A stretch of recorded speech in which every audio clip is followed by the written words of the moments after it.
Do you believe in soulmates? Do you dream of a love story that lasts forever? A partnership built on mutual affection and respect? What if finding a partner wasn't about love at all? What if your entire life and your very existence hinged on a transactional bond, decided by others, sometimes before you could even walk? What if love, as we know it, was simply not part of the deal? Journey back to the time of knights and castles roughly 1,000 years ago and prepare to confront some truly unsettling truths about medieval relationship goals. Number 1. The right to chastise and control. Life in the medieval period was structured around rigid hierarchies, and the household was no different. The husband, by law and custom, stood at the undisputed head of his family.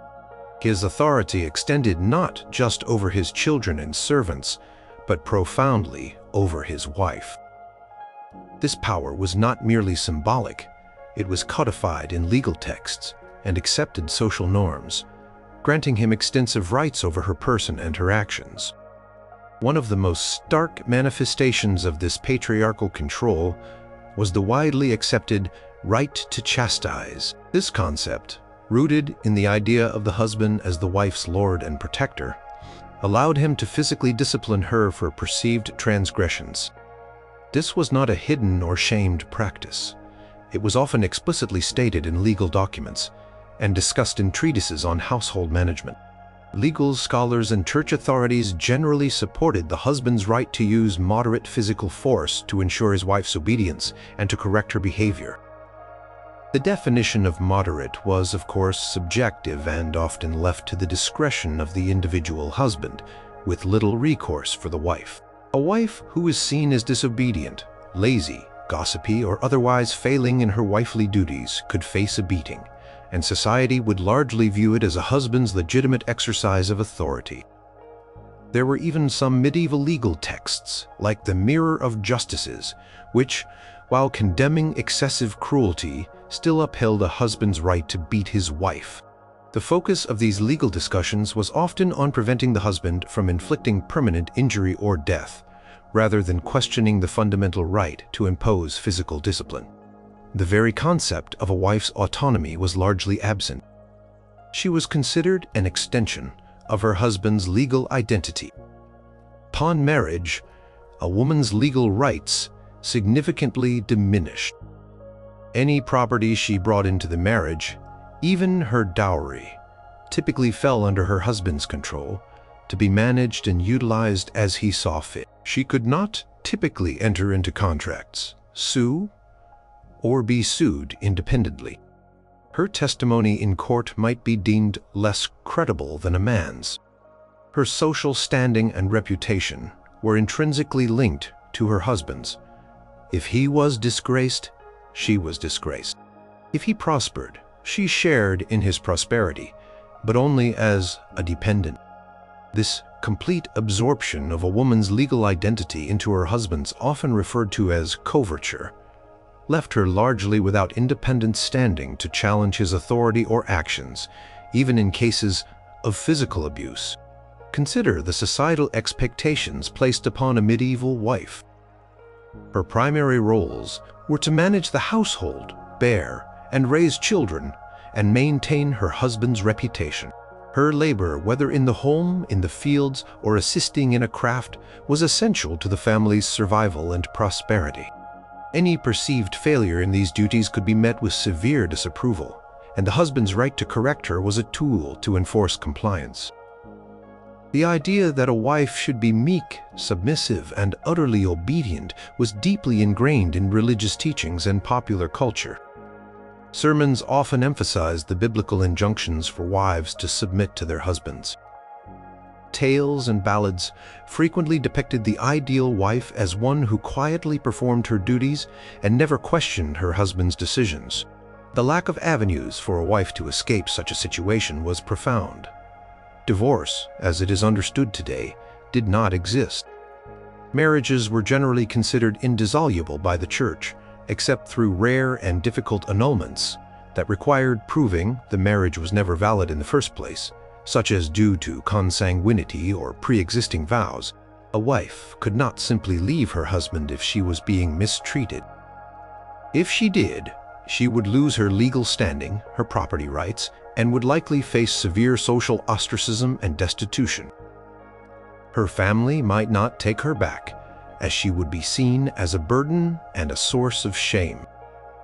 A woman without a husband or a protective male relative faced extreme vulnerability in medieval society. There were no women's shelters, no social services, no independent means of support for the vast majority. Her best hope for protection sometimes lay in the intervention of her own family, but even this was not guaranteed and depended heavily on the family's power and willingness to challenge another powerful household. Furthermore, the very concept of privacy within a marriage was different. The household was a public space in many ways, especially for noble families. Servants, relatives, and neighbors were often present, and marital disputes could become known to the wider community. While extreme cruelty might sometimes draw censure, the internal dynamics of a marriage, including a husband's right to physical discipline, were largely considered private matters within his domain. This meant that even if others knew of a husband's physical control, they were unlikely to intervene unless the abuse was truly egregious and life-threatening. And even then, legal action was rare and difficult for a woman to pursue successfully. The legal system was dominated by men, and the prevailing societal views often led to a presumption of the husband's rightness. Evidence of these attitudes can be found in medieval court records and legal handbooks. While cases of violence against women were sometimes prosecuted, particularly if they resulted in death or severe injury, the threshold for intervention was high. Common legal defense for a husband accused of assaulting his wife might involve arguing that he was merely exercising his legitimate right to chastise her for a perceived fault. The burden of proof would often fall on the wife, who, lacking independent legal standing and facing societal skepticism, would have a monumental task in seeking justice. The very idea of domestic violence as a crime against a person rather than a matter of household discipline was largely absent from the medieval legal framework. The power imbalance extended beyond physical control. A husband controlled the family's finances, made decisions about their children's futures, and represented the household in public life. A wife's influence was largely confined to the domestic sphere, and even there, it was ultimately subject to her husband's approval. She might manage servants, oversee the preparation of food, and supervise the children's early education, but these responsibilities were discharged under his authority. Her voice in significant family matters, such as marriage alliances for her children or property transactions, was typically advisory at best and could be easily overridden by her husband. This profound lack of agency, combined with the legal right to physical enforcement, created a relationship dynamic where one partner held almost absolute power, and the other existed in a state of profound legal and social subservience. The right to chastise was not an isolated practice, but a symptom of a deeply entrenched system of patriarchal control that permeated every aspect of medieval marital life. Number 2.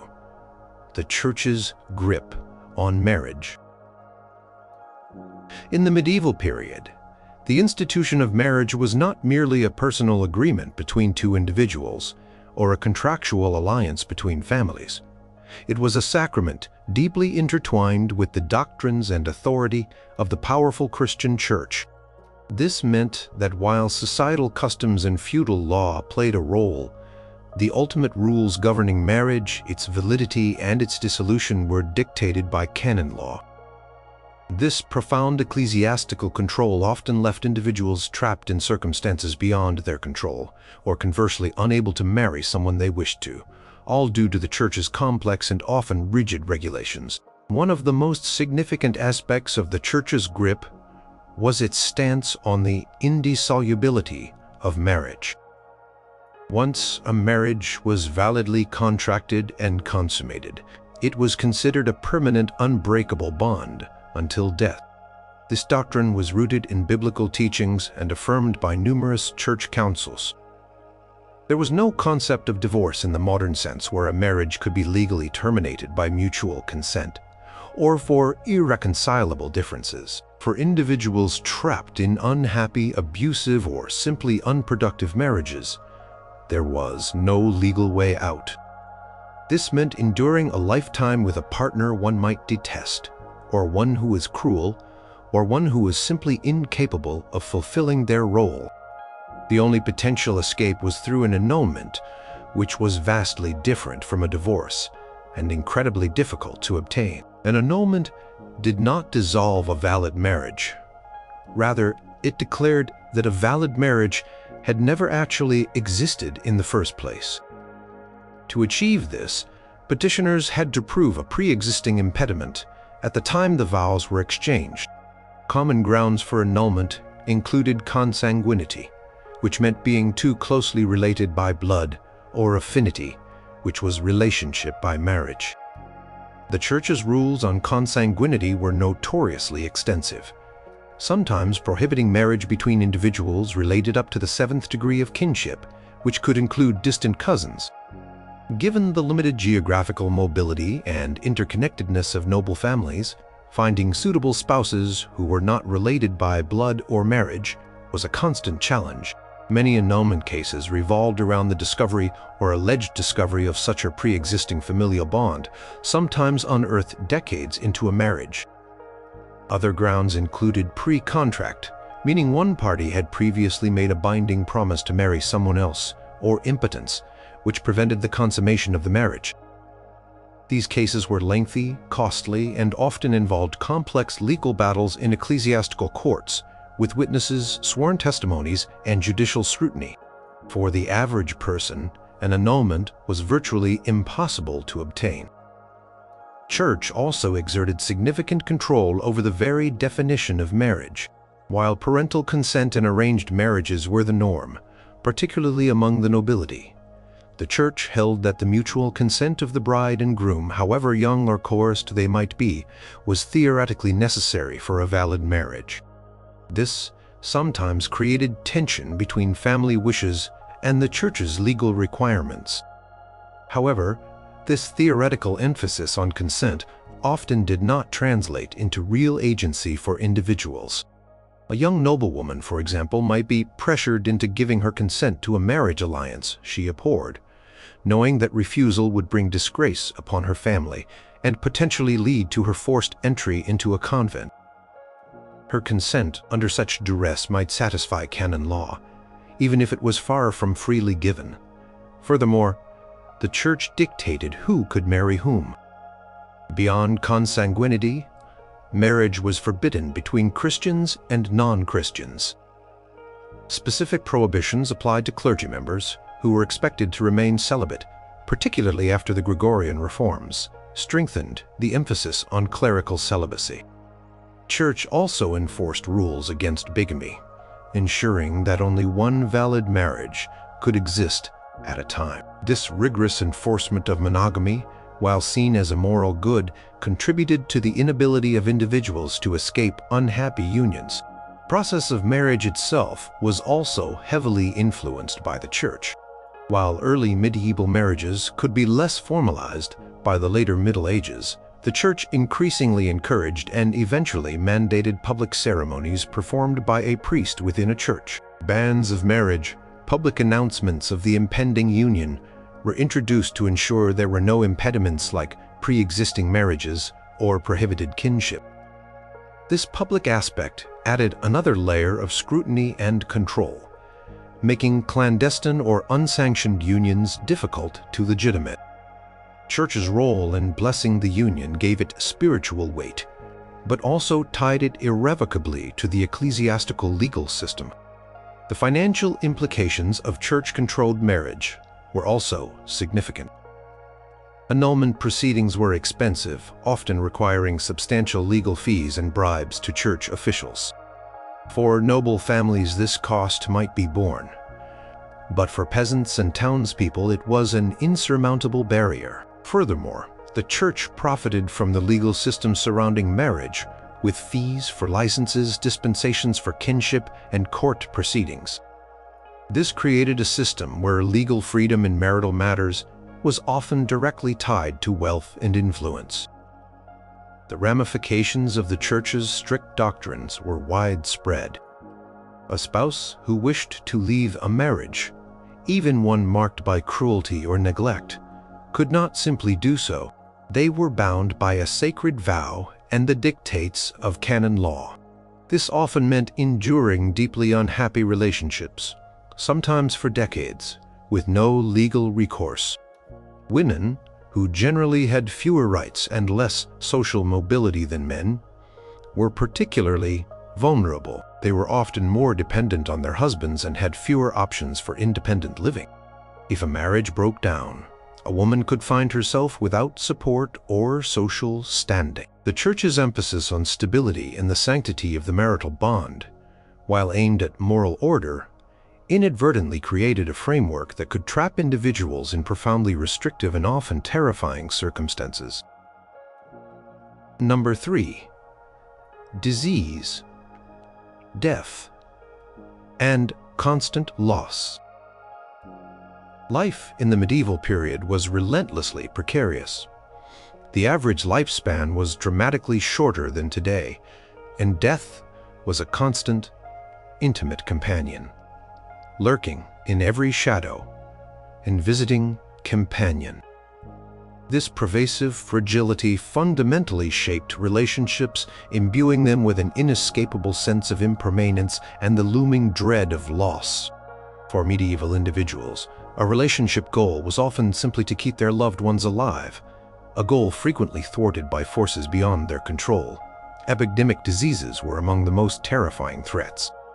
The Black Death, which swept across Europe in the mid-14th century, is perhaps the most infamous example, wiping out an estimated 1/3 to 1/2 of the population in just a few years. But even outside of such catastrophic events, outbreaks of typhus, dysentery, smallpox, measles, and influenza were regular occurrences. Sanitation was primitive, medical knowledge rudimentary, and effective treatments almost non-existent. A simple infection could turn deadly overnight. A fever, a cough, or a rash could quickly escalate into a fatal illness, snatching away a spouse, a child, or a parent with terrifying speed. Imagine the despair of witnessing your beloved partner succumb to a festering disease, knowing there was nothing a physician could do but perhaps offer prayers or ineffective herbal remedies. The grief was profound, but also a common experience. Almost everyone experienced the death of multiple family members throughout their lives. Child mortality rates were staggeringly high. It was common for a family to lose several children before they reached adulthood. Infant mortality was particularly grim, with many babies not surviving their first year. Women, especially, faced immense danger during childbirth, with death from complications, infection, or hemorrhage being a significant risk. For every child born, there was a real possibility that the mother might not survive the delivery, or that the child would not live past infancy. This constant threat meant that the act of bringing a new life into the world was fraught with mortal peril for both parent and offspring. A husband might wake up to find his wife gone after a difficult labor, or a mother might mourn the loss of one child after another, a cycle of heartbreak that was tragically ordinary beyond disease. Other dangers were commonplace. Famine, caused by crop failures, adverse weather, or warfare, could decimate communities, leading to starvation and weakened immune systems that made people more susceptible to illness. Warfare itself was a constant feature of the medieval landscape, with knights, soldiers, and even peasants drawn into conflicts. A husband or son might leave for battle and never return, leaving behind a widow and fatherless children with no guaranteed support. Accidents in daily life were also more frequent and severe. Farming was dangerous work, and injuries from tools or animals could lead to infection and death. Travel was perilous, with risks from bandits, wild animals, or simply the elements. This pervasive presence of death had profound implications for relationships. Marriages were often short-lived. A man or woman might marry multiple times in their lifetime simply out of necessity. A widowed individual, especially a woman, would quickly need to remarry to secure economic stability and protection. For a man, a new wife was essential for household management, child-rearing, and the continuation of his lineage. This meant that emotional attachment, while not absent, was always tempered by the understanding that a spouse could be gone at any moment. There was little time for long courtships or extended periods of grieving. The practical necessity of forming new unions often superseded deeply personal feelings. The emotional toll of this constant loss is difficult to fully grasp from a modern perspective.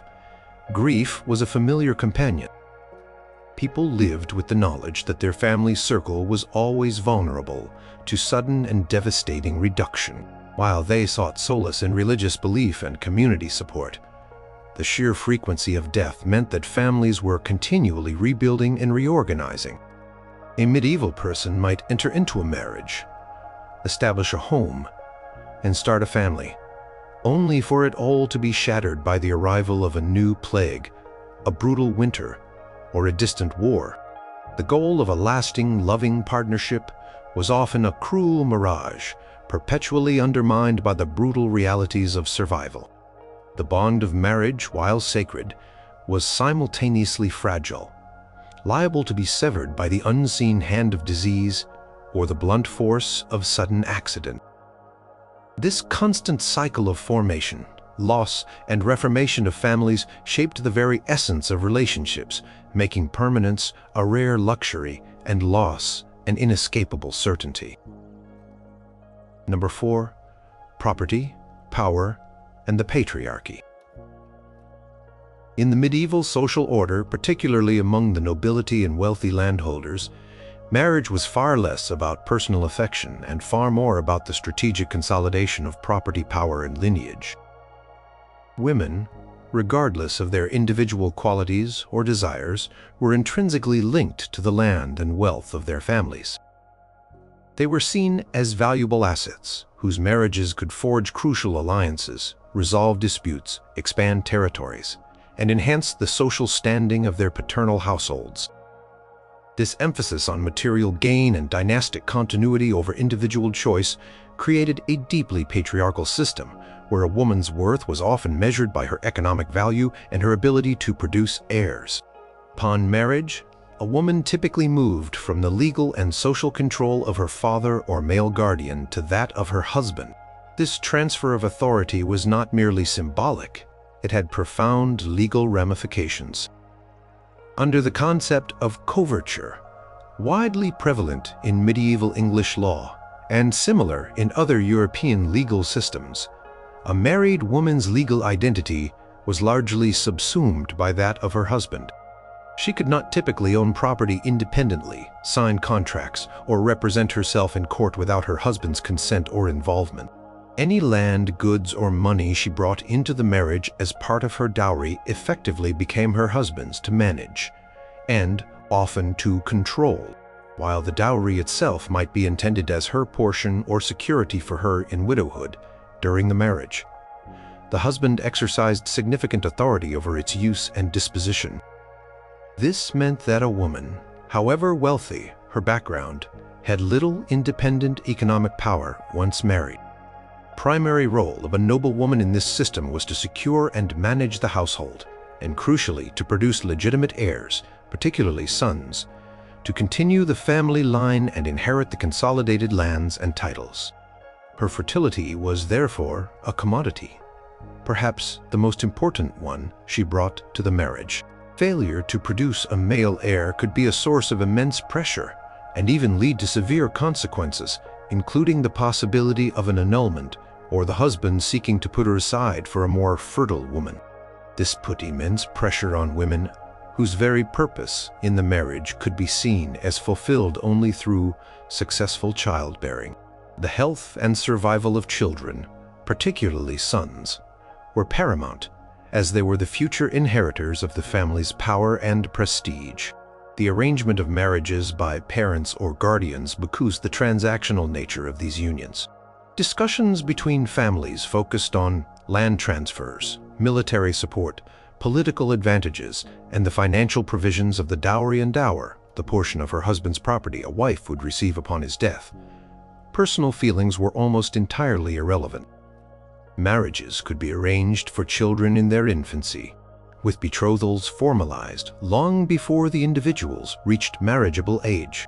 These alliances could be intricate, involving multiple generations and complex legal agreements.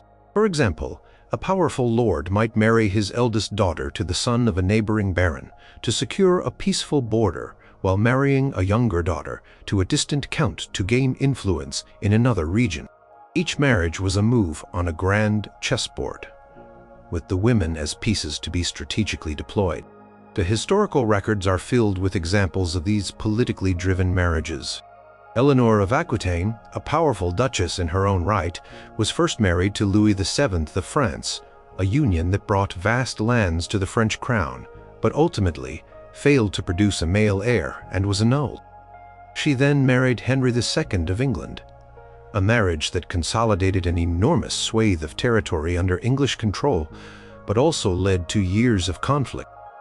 While Eleanor was exceptionally powerful, even she was subject to the political machinations of her marriages. For less prominent noblewomen, the lack of agency was even more pronounced.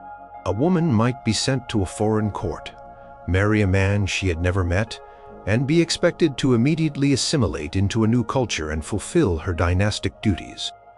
This deeply embedded patriarchal system meant that a woman's identity was defined by her relationships with men, first her father, then her husband, and ultimately her sons. Her social standing, security, and influence were derived from their status and power. While some medieval women, particularly widows, could exercise greater autonomy and manage their own property, this was often a temporary state, and most widows would remarry to secure their position. For the majority of women, marriage was a lifelong commitment to a system where their agency was limited, their bodies were instruments of dynastic continuity, and their personal desires were secondary to the imperatives of property power and the male-dominated social order. The terrifying aspect lay in the complete lack of individual choice and the profound commodification of a person's life for the benefit of a wider patriarchal structure. Number 5. The unattainable ideal of courtly love. The medieval period, particularly the High Middle Ages, gave rise to a fascinating and complex concept known as courtly love. Far from the transactional reality of arranged marriages, this was an idealized, often highly stylized form of romantic devotion, celebrated in epic poems, ballads, and chivalric romances. Yet, despite its beautiful language and lofty ideals, courtly love was in practice frequently terrifying in its implications for real-life relationships, creating a chasm between fantasy and the often brutal realities of medieval life. It was an unattainable ideal, designed for a specific social context, and it led to emotional turmoil, societal tension, and rarely, if ever, to a fulfilling partnership as we might understand it today. Courtly love, or finamore, typically involved a knight or nobleman's passionate and devoted admiration for a high-born lady, often married to another. This love was almost always unconsummated, focused on spiritual or emotional devotion rather than physical intimacy. The knight would perform heroic deeds, write poetry, and endure hardships, all in the service of his lady, hoping to win her favor, a mere glance, or a token from her. The lady, in turn, was often depicted as aloof, beautiful, and unattainable, serving as an inspiration for the knight's moral and chivalric development. The very essence of courtly love was its illicit and challenging nature. It thrived on obstacles and the agony of longing. This concept stood in stark contrast to the realities of medieval marriage. Marriage was a pragmatic, often unromantic institution, primarily concerned with lineage, property, and alliances. It was a societal and economic contract, not a union based on mutual affection or romantic love. Therefore, courtly love almost always took place outside of marriage, targeting another man's wife. This inherently problematic aspect meant that the ideal relationship was, by definition, adulterous, or at least verging on it. While the poetry often emphasized spiritual purity and unfulfilled desire, the line between platonic admiration and forbidden passion was dangerously thin. The mere suggestion of such an affair, even if unconsummated, could lead to public scandal, accusations of infidelity, and severe punishment for the woman involved, including shaming or even execution. For the knight, it might mean social disgrace or open conflict with the cuckolded husband. The courtly love tradition also glorified suffering. The knight's devotion was often marked by intense longing, pain, and self-denial. He was expected to endure sleepless nights, write mournful verses, and perform dangerous feats to prove his worthiness, all while his love remained unfulfilled. The emotional anguish was part of the ideal. This romanticization of suffering, while appealing in literature, created a profoundly unhealthy model for human connection, promoted an idealized, tortured state of emotional attachment that could never be truly realized in a reciprocal, equitable partnership. It encouraged infatuation and obsession rather than healthy, mutual affection. Furthermore, the lady in courtly love was often a passive object of devotion, rather than an active participant with her own desires or agency. Her role was to be the muse, the unattainable ideal, the recipient of adoration. Her personal feelings were rarely explored in depth. She was a symbol, not a fully developed individual. This objectification stripped women of their complexity and reduced them to ethereal figures existing solely to inspire men. It perpetuated a patriarchal view where women were either vessels for procreation within marriage or unattainable goddesses in the realm of illicit fantasy. The concept of courtly love was largely confined to aristocratic circles and was an intellectual game played by poets and their noble patrons. It did not reflect the romantic experiences of the vast majority of medieval people. For peasants and townspeople, relationships were even more pragmatic, centered around survival, labor, and the continuation of the family unit. The leisure and education required to appreciate and participate in the elaborate rituals of courtly love were luxuries unavailable to the common folk. This meant that the romantic ideals propagated by the elite were entirely removed from the lived realities of most individuals. The dangers of attempting to translate courtly love ideals into real life were significant. If a knight genuinely fell in love with a married lady and pursued it beyond platonic admiration, it could lead to social ruin, violence, or death.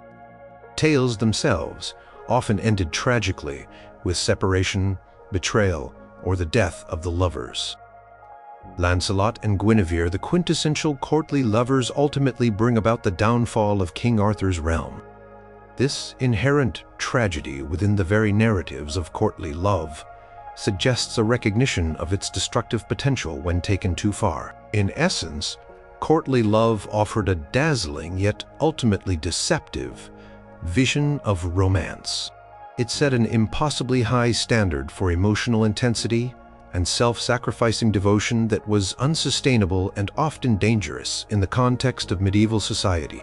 Created a world of emotional fantasy that stood in stark contrast to the practical, often harsh realities of medieval marriage, leading to a terrifying disconnect between the idealized pursuit of love and the actual conditions of human relationship.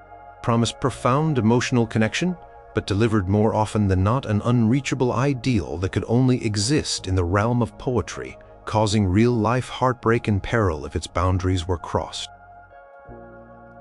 Number 6. For medieval noble families, particularly royalty, the primary purpose of marriage was not love, but the production of legitimate heirs, specifically sons. Continuation of the family line, the security of land titles and power, and the prevention of succession crises all hinged on the fertility of the wife. This singular focus placed immense, often terrifying pressure on medieval women, whose very worth and position could rise or fall based on their ability to bear healthy male children. Failure to produce an heir could have devastating consequences for a woman, her marriage, and the stability of an entire kingdom. King or a powerful lord needed a son to inherit his lands and titles, ensuring a smooth transition of power and preventing rival claims. Daughters could be valuable for forging alliances through marriage, but they generally could not inherit major titles or extensive lands in their own right, especially under systems like primogeniture, where the eldest son inherited everything.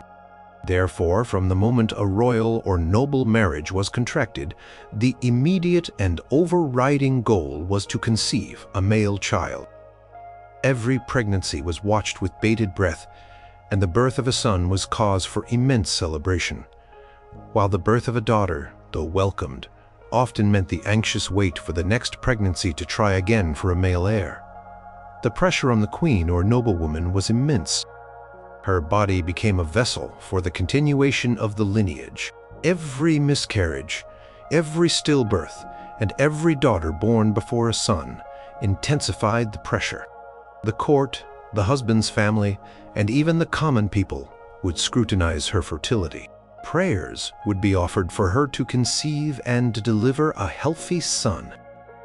If she failed to produce a male heir after several pregnancies, whispers might begin about her infertility or even her fault in not fulfilling her most crucial duty. This constant scrutiny and the weight of dynastic expectation could be crushing. Consequences of failing to produce a male heir were severe. For a queen, it could lead to an annulment, a legal declaration by the church that the marriage had never been valid, often on dubious grounds like consanguinity. Though politically motivated, these annulments meant the queen would be cast aside, losing her status, her position, and potentially her children. Her future would be uncertain, often relegated to a convent or a quiet life in exile. While annulments were rare and difficult to obtain, the threat of one constantly loomed over queens who failed to produce a male heir. An example, though slightly later, is Henry VIII's relentless pursuit of an annulment from Catherine of Aragon, primarily because she failed to produce a living male heir, a struggle that led to the English Reformation. Even before this famous case, the principle applied throughout the Middle Ages. A wife's primary dynastic value lay in her capacity for male offspring. For noblewomen, failure to produce an heir could lead to a husband's increased cruelty, a strained marriage, or even the husband seeking to put her aside, though formal annulments were harder for non-royalty to obtain. In some cases, a husband might take a mistress and acknowledge her children, though these children would be illegitimate and could not inherit. The social standing and security of a noblewoman were entirely dependent on her position as a wife and mother of legitimate heirs. Without them, her vulnerability increased dramatically. Beyond the immediate family, the lack of a male heir could plunge entire kingdoms or lordships into crisis. Succession disputes were common and often led to devastating civil wars. If a king died without a direct male heir, multiple claimants might emerge, leading to years of bloodshed and instability. The War of the Roses in England, for instance, was in part a consequence of the weak succession of the House of Lancaster, highlighting the vital importance of a clear male lineage.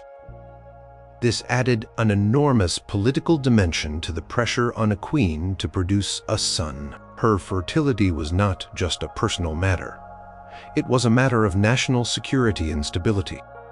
The very act of childbirth was also fraught with peril for medieval women. Without modern medical care, childbirth was a leading cause of death for women. A woman might endure multiple pregnancies, each risking her life, only to produce daughters or miscarry. The sheer physical toll of constant pregnancies, coupled with the immense pressure to produce a son, made the quest for an heir a truly terrifying burden for medieval women.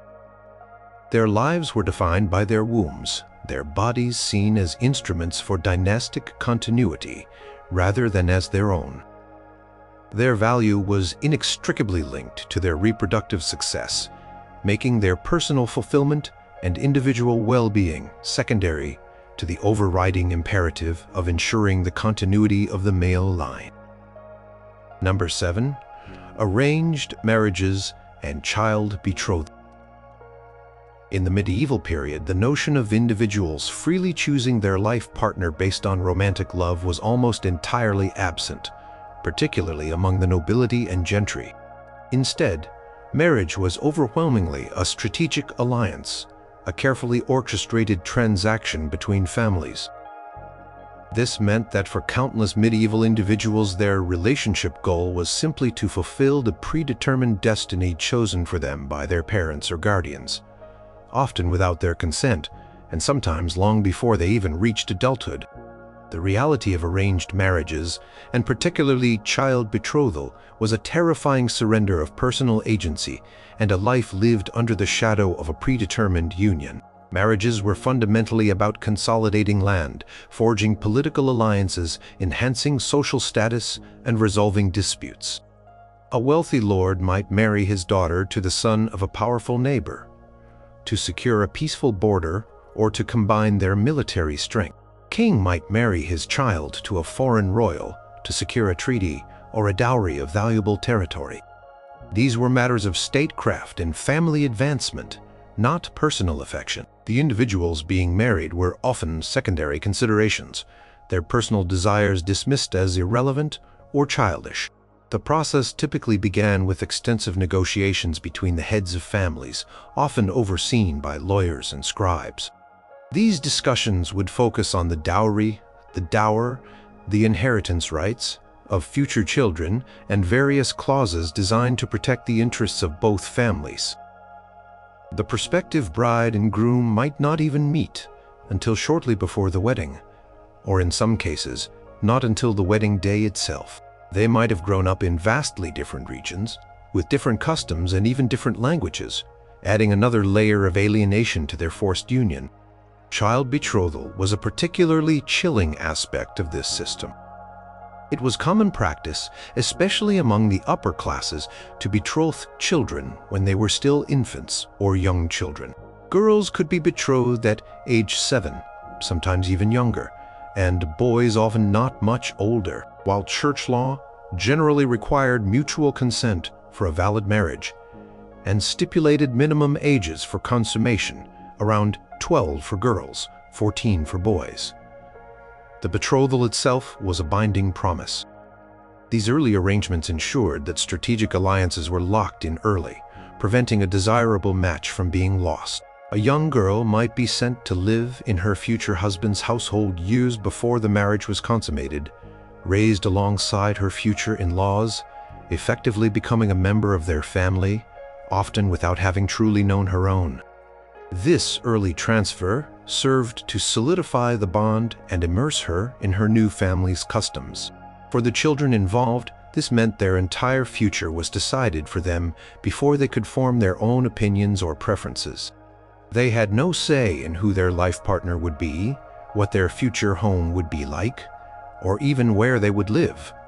Their personal autonomy was non-existent. A child might grow up knowing they were destined to marry someone they had never met, someone whose personality, appearance, or temperament were completely unknown to them. This blind leap into a lifelong partnership, driven solely by the ambitions of others, created a profound sense of helplessness and lack of control over one's own destiny. While some individuals might have been fortunate enough to find affection or even love with their arranged partner, many others would have faced lives of indifference, incompatibility, or even cruelty. There was no recourse for a bad match, as divorce was not permitted, and annulment was exceedingly difficult.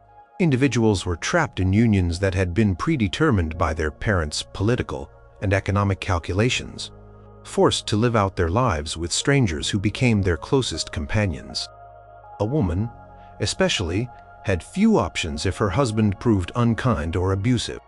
Her family, having secured the alliance, might be reluctant to intervene, and her honor and economic security were tied to the continuation of the marriage.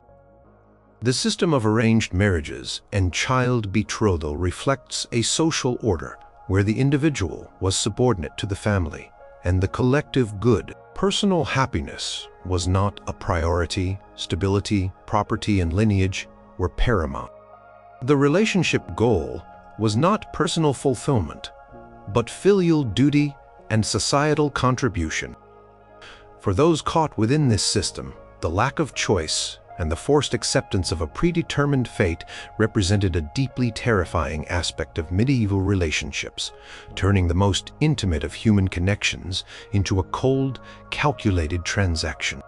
The wedding day, far from being a celebration of love, often marked the beginning of a life sentence to a preordained partnership. Number 8. The dowry and marriage negotiations. In the medieval world, the exchange of vows between a man and a woman was rarely a simple, heartfelt declaration of love. Instead, it was often the culmination of intricate, protracted negotiations, frequently spanning months or even years, between the respective families of the prospective bride and groom. At the heart of these discussions lay the dowry, a financial or property contribution brought by the bride's family to the marriage. This relationship goal was, in reality, a complex economic transaction, reducing the individuals to bargaining chips and their union to a contract where the worth of a woman was often directly tied to the assets her family could provide. The dowry was not simply a wedding gift. It was a crucial component of the marriage agreement, serving multiple purposes. For the groom's family, it represented a significant injection of wealth, land, or goods, augmenting their own estate or providing resources for their son's future. It could be used to pay off debts, expand property, or solidify their social standing. For the bride's family, the dowry was their daughter's portion, her share of the family's wealth given to her upon her marriage. Once the dowry was transferred, her claims to her paternal family's inheritance were often lessened or entirely extinguished, ensuring that the main estate passed to her brothers. The exact nature and size of the dowry varied enormously, depending on social class and region. Among the nobility, a dowry could consist of vast tracts of land, castles, entire villages, substantial sums of money, valuable jewels, or even rights to feudal services.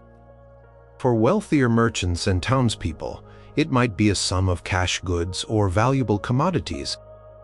Even among peasants, a dowry could involve livestock, tools, household goods, or a small plot of land. Regardless of scale, the dowry was a material expression of the bride's value and her family's ability to support her new life. The negotiation process was intense and highly detailed. Both families would engage legal advisors to draft meticulous marriage contracts, outlining every financial stipulation. Discussions would cover not only the precise amount and form of the dowry, but also the dower, which was the provision the husband would make for his wife, should she become a widow. This dower typically consisted of a portion of his land or property that would be allocated for her support and sustenance during her widowhood, often for life. The haggling over these financial clauses could be fierce, with each side trying to maximize their gain and minimize their risk. Personal feelings of the bride and groom were rarely, if ever, a consideration in these lengthy and often contentious financial debates. They were merely the subject of the transaction. The woman's agency in this process was almost non-existent. She was an asset to be bartered. Her suitability often judged not on her personality or character, but on the size of the dowry her family could furnish. A woman from a prestigious but less wealthy family might find her marriage prospects limited compared to a less well-born woman with a substantial dowry. For noble women, their marriages were often tied to their family's political and economic strategies, making them pawns in a larger game of power and influence. They were expected to accept the match chosen for them, as their personal preferences were secondary to the family's collective interest. Consequences of not having a suitable dowry could be severe for a medieval woman. Without a dowry, a woman's marriage prospects diminished dramatically, particularly among the upper classes. She might be forced into a convent, or a lower status marriage, or face a life of economic dependency, often as a servant or a governess. Her economic survival was inextricably linked to her ability to bring assets into a marriage. This placed immense pressure on families, especially those with multiple daughters, to accrue enough wealth to secure appropriate dowries for all of them. Furthermore, complications could arise if the dowry was not fully paid or if disputes emerged over its management. Historical records show numerous instances of legal battles over dowries, with families suing each other for unfulfilled promises. The bride caught in the middle might face a precarious future if her husband's family felt cheated or if her own family failed to deliver on their commitments. The dowry intended to secure her future could also become a source of conflict and instability in her marriage. The dowry system highlights the fundamental difference between medieval and modern conceptions of marriage. It was not primarily a romantic union, but a sophisticated economic and social transaction. The relationship goal was less about mutual affection and more about the strategic consolidation of wealth and power, with the individuals involved being critical, yet largely passive, components of a larger family enterprise. Terrifying aspect lay in the commodification of individuals, particularly women, whose worth and future were determined by the material assets their families could bring to the negotiating table, rather than by their own merits or desires.